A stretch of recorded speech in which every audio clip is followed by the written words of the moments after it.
Bismillahirrahmanirrahim. Assalamualaikum warahmatullahi wabarakatuh. Salam Om Swastiastu, Namo Buddhaya, salam kebajikan. Salam sejahtera bagi kita semua. Selamat pagi, kami dari tim Harvest akan menjelaskan tentang INTENS, Integrated Net Zero Emission untuk masa depan PKT yang berkelanjutan. Berdasarkan data, PT Pupuk Kalimantan Timur memiliki pabrik yang tersebar di seluruh Indonesia yang menghasilkan produk seperti pupuk urea, pupuk NPK, dan pupuk amonia.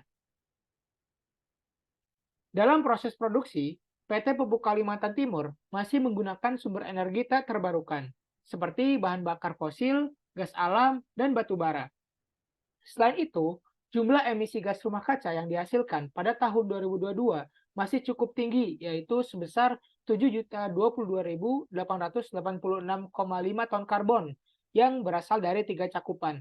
Cakupan pertama yaitu emisi langsung yang berasal dari sektor utama, yaitu sektor produksi, seperti energi, IPPU, pengelolaan limbah, pembakaran flare, refrigeran, transportasi, dan alat berat.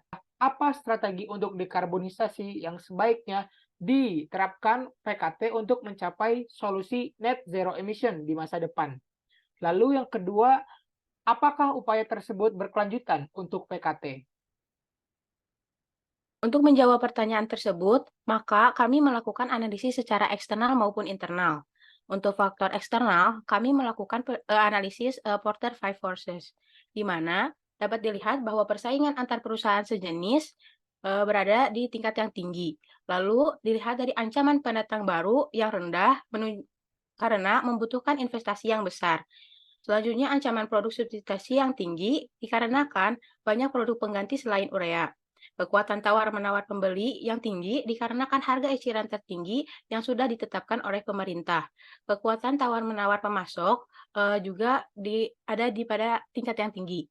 Selanjutnya, dalam eksternal juga kami melakukan analisis pestel, di mana dalam peraturan Menteri Lingkungan Hidup dan Kehutanan Nomor P17 Pasal 2 mengenai pemantauan emisi kepada penanggung jawab usaha bagi perusahaan industri pupuk, dan untuk melakukan komitmen pencapaian National Determined Contribution NDC pada tahun 2030, serta untuk mencapai ekonomi hijau dan mencapai nol emisi pada tahun 2060, perlu diadakannya transisi energi rendah karbon pada industri pupuk yang dilakukan melalui energi fosil dengan menerapkan teknologi bersih dan mengembangkan smart grid. Analisis faktor eksternal, kami melakukan analisis FRIO. Dapat dilihat bahwa prinsip ESG, lalu citra merek, dan digitalisasi yang dapat berkelanjutan.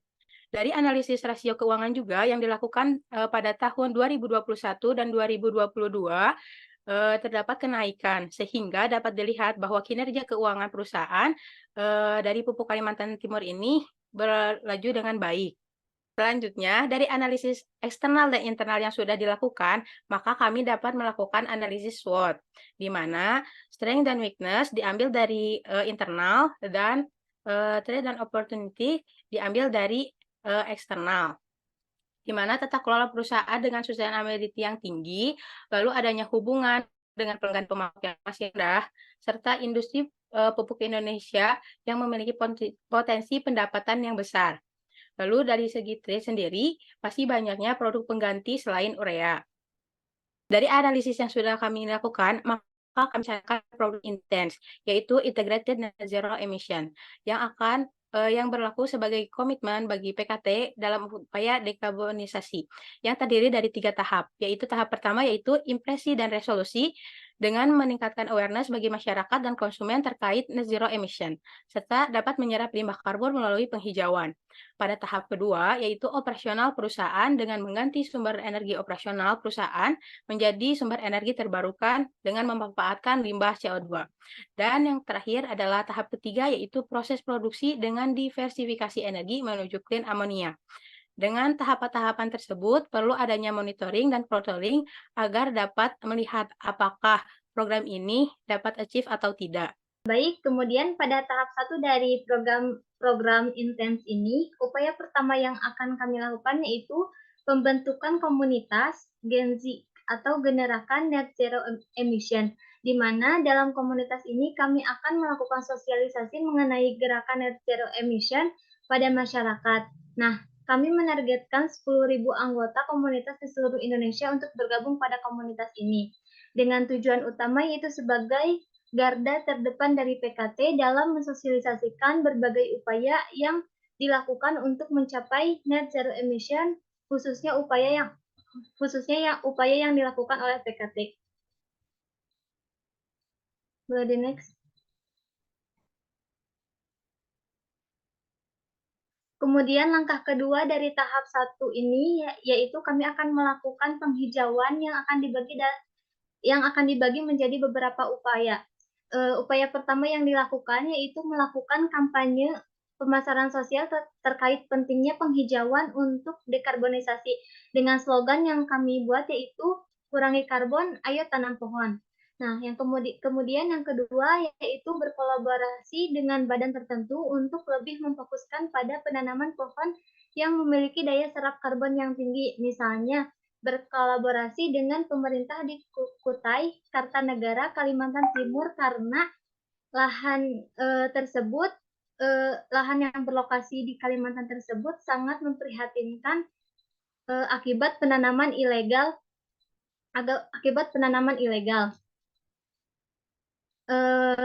Jenis bibit pupuk yang akan kami sarankan untuk penanaman ini yaitu terem besi karena mempunyai daya serap karbon dioksida yang tinggi yaitu sekitar 28.488 kg per tahun dan pohon kasia yaitu sekitar 5.294 kg per tahun. Kemudian upaya ketiga yang kita lakukan yaitu berkolaborasi dengan para konsumen dengan melakukan BIPU atau bibit dan pohon untukmu. Nah, BIPU ini merupakan suatu program pemberian bibit pohon dan pupuk hayati sekali pakai setiap pembelian produk PKT dalam rentan tertentu. Bibit pohon yang kami sarankan yaitu kenanga dan bungsur karena memiliki daya serap karbon yang cukup tinggi akan tetapi masih bisa ditanam di pekarangan dan lahan-lahan yang dimiliki oleh masyarakat umum. Kemudian upaya yang keempat yaitu melakukan konservasi mangrove untuk mengurangi kadar karbon dioksida secara signifikan. Dengan jenis mangrove yang kami sarankan yaitu Rhizophora stylosa dengan karena memiliki nilai serapan CO2 sebesar 738 gram karbon dioksida per 1.000 gram pohon. Boleh di next. Kemudian, upaya selanjutnya dari tahapan ini yaitu penggunaan panel surya, di mana dengan melakukan upaya ini, PKT akan bisa lebih efisien dalam segi biaya usaha bisnis berkelanjutan dan mesin tersebut tidak menghasilkan pembuangan residu emisi karbon dioksida dan karbon monoksida.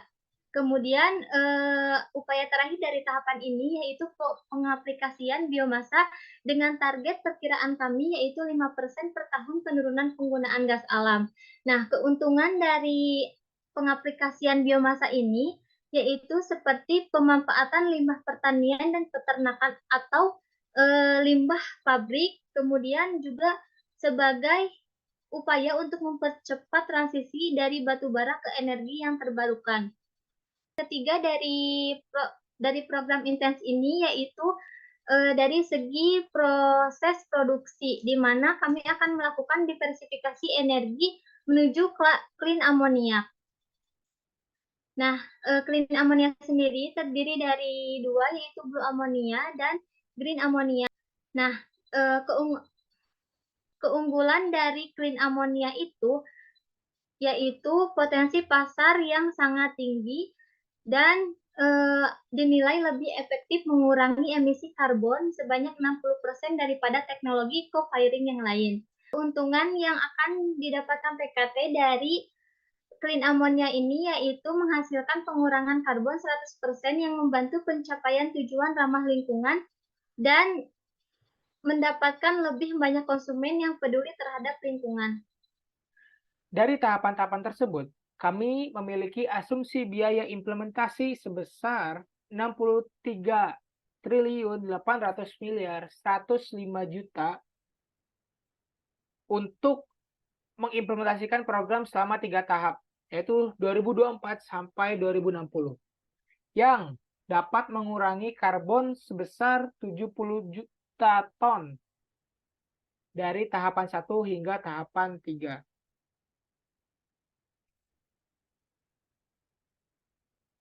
Dapat disimpulkan bahwa intens program ini harus dilakukan oleh PKT sebagai strategi menuju dekarbonisasi net zero emission pada 2060.